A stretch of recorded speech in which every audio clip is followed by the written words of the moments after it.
विष्णु शंकर जैन जी, कल भी मेरी आपसे बातचीत हुई थी। अब दंगों को लेकर के जिस तरीके की एफआईआर हुई है उससे काफी कुछ खुलासे हो रहे हैं।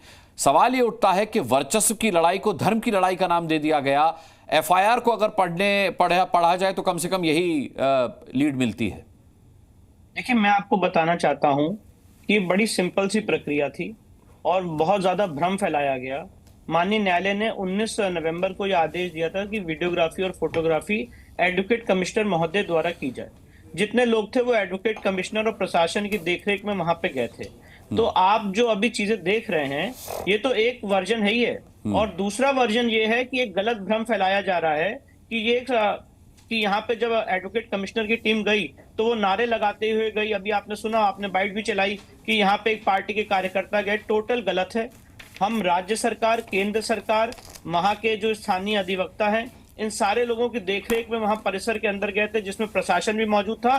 कोई नारे नहीं लगाए गए। जो वहां से बाहर निकलने का वीडियो है उसको जाने का वीडियो दिखा के ये पूरा बताया गया, और ऐसा बोला जा रहा है कि जैसे दंगा जो है वो सर्वे टीम ने कराया। सर्वे टीम तो अंदर सर्वे कर रही थी, हम तो ये सर्वे कर रहे थे, ऊपर से देख रहे थे कि इस तरह की भीड़ है जो आगजनी कर रही है, पथराव कर रही है, पुलिस की गाड़ियां जला रही है, वहां पे पुलिस के ऊपर पथराव किया जा रहा है, कितने लोग घायल हो रहे हैं। हम जहां से ऊपर सर्वे कर रहे हैं हमारे ऊपर पत्थर फेंके जा रहे हैं, और ये बोला जा रहा है कि ये चीजें हम लोग कर रहे हैं। तो किस तरह से आप देखिए एक फेक और गलत नैरेटिव फैलाया जा रहा है, ये उसका जीता जागता उदाहरण है। विष्णु शंकर जी, आप कह रहे हैं कि 19 तारीख को 11 बजे का वो जाने वाला वीडियो है, जिस वीडियो को तमाम लोगों ने ट्वीट किया। अखिलेश यादव ने किया, असदुद्दीन ओवैसी ने किया। सवाल ये है कि वो आने का वीडियो है या जाने का, थोड़ा स्पष्ट कीजिए। एक तो आपने ये स्पष्ट किया कि वो 11 बजे का वीडियो 19 तारीख का, लेकिन उस वीडियो में क्या जय श्री राम के नारे भी लगे हैं? ये कहा जा रहा है कि भाई सर्वे करने जो टीम गई थी उसके साथ बहुत भीड़ थी जो लगातार भड़काऊ बयानबाजी कर रही थी और नारे लगा रही थी, जिसमें जय श्री राम के नारे भी शामिल थे। पहले आप इस टाइमलाइन को समझ लीजिए सर, मैं इसको दोबारा रिपीट करता हूं जी। हम लोग को 23 तारीख को बताया गया था कि सुबह 6:30 बजे कोतवाली पुलिस स्टेशन पहुंचना है। ठीक है। सुबह 6:30 बजे मैं, केंद्र सरकार, राज्य सरकार के जो वकील हैं वो कोतवाली पुलिस स्टेशन पहुंच चुके थे। जो जफर अली साहब है, जो मस्जिद कमेटी के वकील हैं, वो लेट आए, करीब 7:15, 7:20 पे आए या 7:30 बजे आए। और जैसे ही वो आए, district magistrate, SP, CO, SDM, मैं और जितने बाकी वकील हैं, हम सब लोग एक साथ कॉर्डन ऑफ होके एक साथ गए थे वहां पे सर्वे करने। ना वहां पे कोई पब्लिक थी, ना वहां पे कोई नारे लगे थे। और उसके बाद 8:15 से लेके 11 बजे के बीच में वहां पे ये पूरा, ये जो आपने चीजें दिखा रहे हैं, आगजनी, पथराव और नारे तकबीर, अल्लाह अकबर के नारे लग रहे थे। सिचुएशन बहुत ज्यादा, हालत खराब हो गई थी। ये जो अभी आप विजुअल दिखा रहे हैं सब मेरे सामने हो रहा था कि पुलिस को खदेड़ा जा रहा था, उनको घायल किया जा रहा था, पथराव किया जा रहा था। और इस बीच 11 बजे जब मैं निकला तो चारों तरफ से घेर लिया गया था। सिर्फ एक ऐसी जगह थी जहां पे पथराव नहीं हो रहा था, तो वहां से मुझे निकाला गया। और मेरे साथ जो वहां के कंसर्न एसएचओ हैं कोतवाली के, वो भी मौजूद थे। मैंने वहां पे रुक के एक बाइट भी नहीं दी, ना कोई स्टेटमेंट दिया, ना मैंने एक शब्द बोला है। पूरा उसका विजुअल है।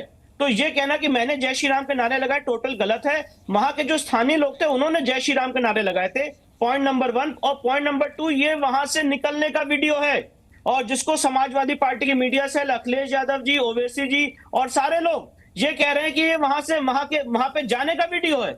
एकदम total against the record, against the fact बात की जा रही है, और ऐसा भ्रम फैलाया जा रहा है कि ये सारी चीजें मेरी वजह से हुई हैं। इससे ज्यादा झूठ, इससे ज्यादा गलत कुछ नहीं हो सकता है, क्योंकि ये सारे लोग जिम्मेदार लोग हैं। इन्हें 10 बार बोलना, सोचने से पहले बोलना चाहिए कि आप क्या बोल रहे हैं। जो 11 बजे का जब ये सारा हुड़दंग हो चुका है, तो वहां से जब सेफ पैसेज दिया जा रहा है, उस समय के वीडियो को जाने का वीडियो बताते हुए पूरा झूठ और फेक प्रोपेगेंडा चलाया जा रहा है। और उसका कारण क्या हो रहा है? ज्ञानव्यापी के जो वहां के सेक्रेटरी हैं एम यासीन साहब, वो कह रहे हैं कि यहाँ पे जो लोगों की हत्या हुई है इसके जिम्मेदार विष्णु शंकर जैन और हरिशंकर जैन, इनकी वजह से ये हुआ।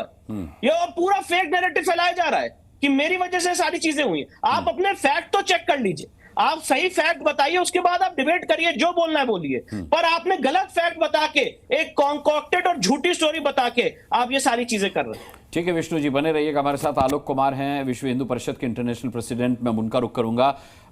आलोक कुमार जी, सवाल यह है कि अब जो ड्रोन की तस्वीरें आ रही हैं, जो सीसीटीवी की ताजा तस्वीरें आ रही हैं, वो भी लगभग इसी तरफ इशारा कर रही हैं कि पूरी कॉन्स्पिरेसी जो थी वो अब सामने आ रही है। पूरी स्क्रिप्ट पहले से लिख ली गई थी।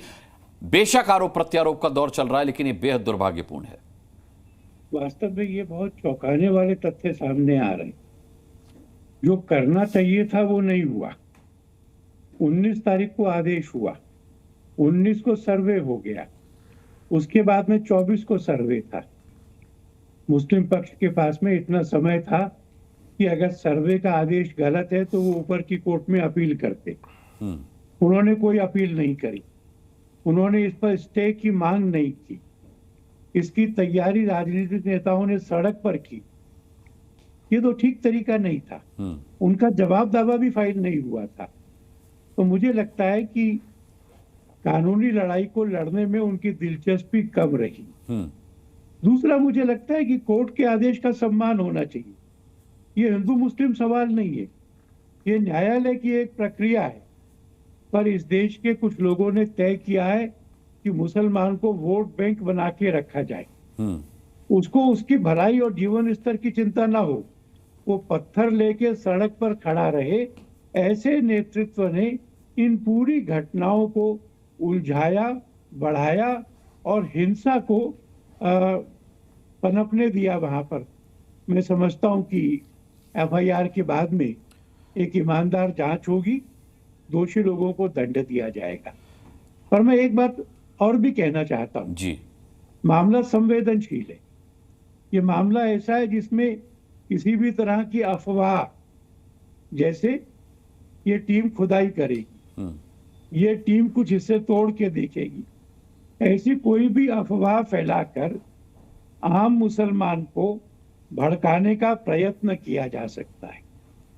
इसलिए इस संवेदनशील मुकदमे में प्रशासन को और बाकी सब लोगों को भी सच सामने रहे, सद्भावना बनी रहे और उस संवेदनशीलता को संवेदना के साथ ही देखा जाए, ये भी सबके लिए आवश्यक होगा। मैं हिंसा भड़काने वालों की निंदा करता हूं और मैं हिंदू समाज से भी ये आग्रह करूंगा कि वह कानून व्यवस्था का मामला पुलिस का है, उसको रहने दे। स्वयं इस मामले को अपने हाथ में लेके हिंसा करने की आवश्यकता नहीं है, पहले भी नहीं किया है, अब भी नहीं करना चाहिए।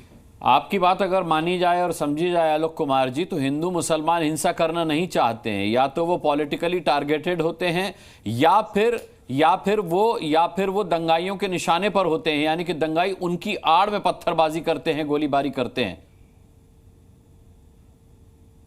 ये जो घटना संभल की है, इसमें तो ये स्पष्ट है कि ये दंगाइयों ने आम मुसलमान की भावनाओं का दोहन करके और इस तरह की हिंसा को ऑर्केस्ट्रेट किया है। ये जनता की लड़ाई नहीं थी। जी, ठीक है।